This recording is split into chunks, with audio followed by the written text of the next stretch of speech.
But let's begin with the controversy stirred by Vice President Sara's open, honest, and unfettered revelation, no, ng kanyang damdamin tungkol sa nangyayari dito sa liderato ng Republika ng Pilipinas na katraydoran po ni Bongbong Marcos. And ang Manila Standard po nag-headline po nito, nakita ko kagabi, VP hits Marcos leadership, Palace ignores 2-hour rant. Ignores daw. Samantalang kitang-kita po ang mga social media trolls po nila ay nagkalat. Pero sa totoo lang, hirap na hirap sila sumagot po sa mga binulgar ni Vice President Sara. And kita po natin sa itong diaryo po ni Tambaloslos, ni Martin Romualdez, no, na kukunwari na hindi po ito pinapansin ng palasyo. Major items from Sara Duterte's pouring of her heart's pains tungkol dito kay Bongbong Marcos, no, na kanyang pinagkatiwalaan. In fact, over the objections of her father, si DU30, meaning si Presidente Duterte, na sinabi, hindi po pwedeng maging presidente yan eh. Lazy yan, tamad. But ngayon na malinaw na kay VP Sara and malinaw sa ating bansa, sa ating lahat, na talagang si Bongbong Marcos ay hindi po marunong magliderato ng isang republika. Siya ay naglalaro-laro lang, samantalang pinababayaan nila o niya na magsamantala asawa niya, mga pamilya ng asawa niya, mga kamag-anak, mga cronies na oligarchs, pinababayaan lang na talaga niya na maglaro dito sa ating bansa na parang mga laruan nila ang hanap buhay po dito ng taong bayan. So President Marcos doesn't know how to be president according to Sara Duterte, which is absolutely correct. Okay, and of course everybody knows that the latest issue that has hit the media, social media and broadcast standard or legacy media ay itong pagbubukas ng loob ni Vice President Sara Duterte. Ang nailabas niya ang tunay na saloobin niya tungkol dito sa durog, bangag na liderato ngayon sa Malacanang, no holds barred na at sinserong pagbubulgar po ng kahulugan po ng ginawa nitong pamilyang Marcos sa kanyang pamilya, katrayduran, pagkatuso, but the most important word talaga katrayduran sa pamilya Duterte nitong Marcos family, but hindi lang po Marcos, hindi lang Duterte family, but we must speak for the nation. Dito sa katrayduran ng Marcos family, kasama na si Amy po dyan, at lahat na po sa bansang Pilipinas. Ang problema po, pati yung ating mga puri kay Marcos Sr., madadamay po nito dahil po sa kasakiman, katusuan, kawalanghiyaan, katrayduran nitong si Bongbong Marcos at ang asawa niyang Lisa Satanas. At lumalabas sa paliwanag ni Vice President Sara Duterte, ginulangan din lang sila nitong si Amy Marcos. Kaya mahusay po magtago si Amy Marcos ng kanyang mga pagkahudas, pero andiyan pa rin po yung pagkahudas niya. Despite taking correct positions in many issues, it's a problem that needs to be dealt with. Ay sinabi na namin sa inyo ang mga kwalifikasyon ng tamang liderato na dapat magmuno ng ating gobyerno, at yun ay naranasan natin nung nakaraang administrasyon. Subalit ang administrasyon na yon ay sinalubong ng dalawang matinding disaster. Ang una ay ang Siege of Marawi At ang pangalawa ay ang COVID-19 na kumain po ng kalahati ng administrasyon ni Presidente Duterte. Kung mamantakin ninyo, si Presidente Duterte nagsilbi lamang ng under normative conditions na 3 taon, mga kabansa. Kaya hindi tayo masyadong judgmental sa nakaraang Pangulo. Meron siya mga kakulangan at yan ay sinasite natin dito sa programang ito because we want to be objective about things for the benefit of the people sa agriculture, sa energy at sa foreign policy. Medyo nagkulang siya pero hindi po masyado tayong in condemnation because sa kalahati po ng termino niya ay ninakaw ng disaster. Pero dito po sa fresh 6 years ng bagong ating Pangulo, ay medyo constructively critical po kami dahil hanggang ngayon ay wala pa tayong nakikitang launch ay magtatatlong taon na. Can you imagine, mga kabansa, kung si Duterte ay naka 6 years in office, kung anong klaseng infrastructural, governance, and real change, ika nga, ang ating naranasan. But let's begin with the controversy stirred by Vice President Sara's open, honest, and unfettered revelation, no, ng kanyang damdamin tungkol sa nangyayari dito sa liderato ng Republika ng Pilipinas na katraidoran po ni Bongbong Marcos.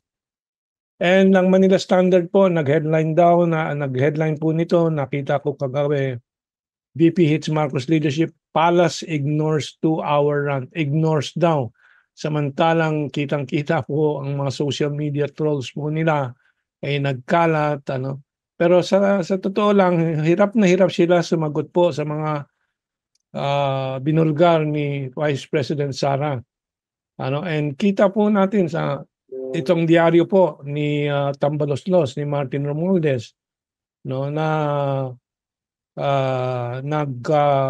kukunwari na hindi po ito pinapansin ng palasyo. Major items from Sara Duterte's pouring of her heart's pains tungkol dito kay Bongbong Marcos, no, na kanyang pinagkatiwalaan.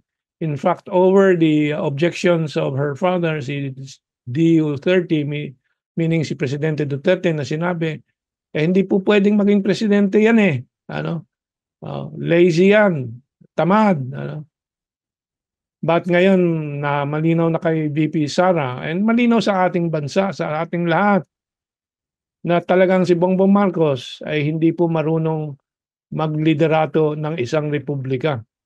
Siya ay naglalaro-laro lang, samantalang pinababayaan nila o niya na magsamantala asawa niya, mga pamilya ng asawa niya, mga kamag-anak, mga cronies na oligarchs, pinababayaan lang na talaga niya na maglaro dito sa ating bansa na parang mga laruan nila ang hanap buhay po dito ng taong bayan. So President Marcos doesn't know how to be president according to Sara Duterte, which is absolutely correct. And sa kanyang Papatunay lamang na ito si Chis Escudero ay talagang yes. asong ulol ni Sara Neta Marcos at hindi ko alam kung anong pinangako dito. Sinampalan na yata ng kwartang katakot-takot ito dahil masyado magastos yung asawa. At mga kabansa ay mag-ingat tayo dito kay Chis Escudero dahil sa kanyang kritisismo using the words, skating words against Marcos. Ano unfair doon, Chis? Unfair lang yan sa mga bayaran katulad mo at saka ni Antonio Contreras, ni Jay Tariela. Huwag nyo kaming ululin. Alam namin kung ano nangyayari.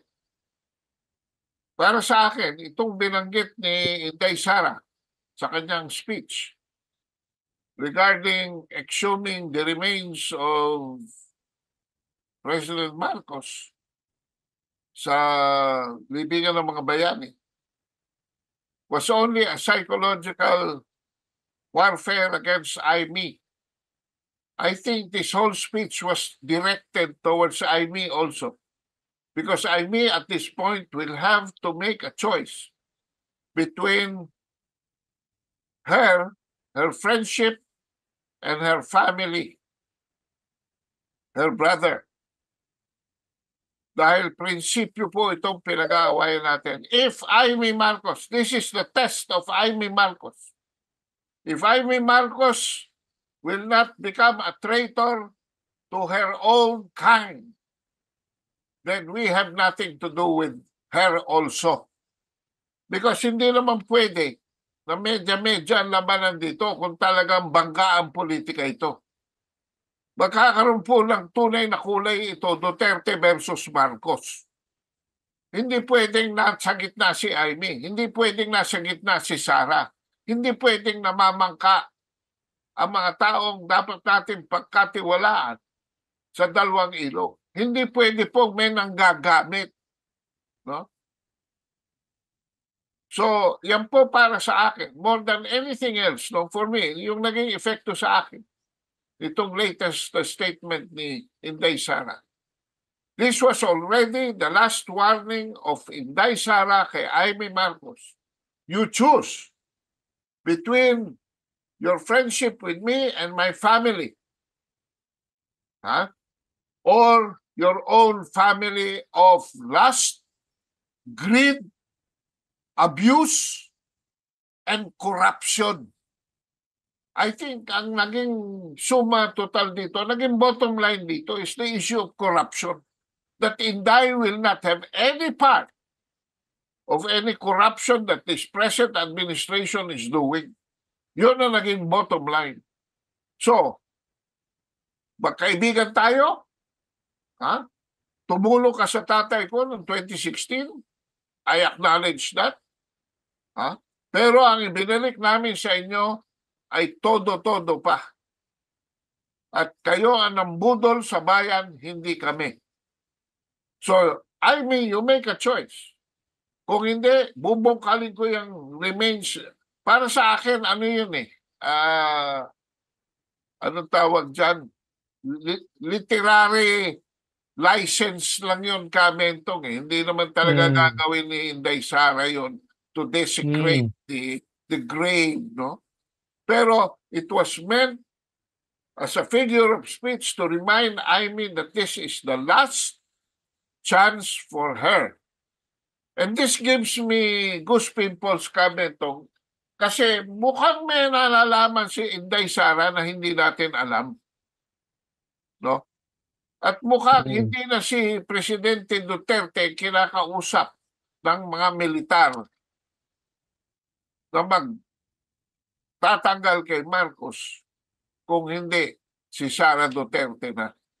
Kaya, I think it's just a matter of time. I have this strange hunch, Kamentong, na hindi matutuloy itong 2025 elections na ito. Because this is just a charade. This is just yet another party. Zarzuela, Bodabil, no? Quentin Conchero. This will just be an exercise. If the military allows this revolving door, that would mean another 3 years for the people to suffer. And I hope you people in the military are listening, retired or not, especially kayo mga active. Alam ko, dahil marami, Kamentong, siguro meron ako dito listahan ng mga incognitong mga email addresses, siguro going 300 na ito, no? Para sa isang napakaliit na vlogger na katulad ko, that are directly communicating with me, no? And I'm keeping them secret, no? Na talagang malapit na Malapit na. Hindi na ho tayo, mga kabansa, ipagdasal natin. Hindi ko sinasabing umasa kayo. Dahil lampas na po sa ating pag-asa ang nangyayari ngayon. Isang kamay na lamang na nanggagaling sa isang supreme being, kung kayo naniniwala sa inyong Diyos, ang makapagsasalba sa ating sambayanang Pilipino sa ngayon. At ito ho, Okay. palagay ko, feel ko lang, malapit na. So ayan, mga Well, kabansa, no? yeah, that may explain the timing of Vice President Sara's revelations ngayon. No? So let's keep that in mind and keep our fingers crossed that that will come about very soon.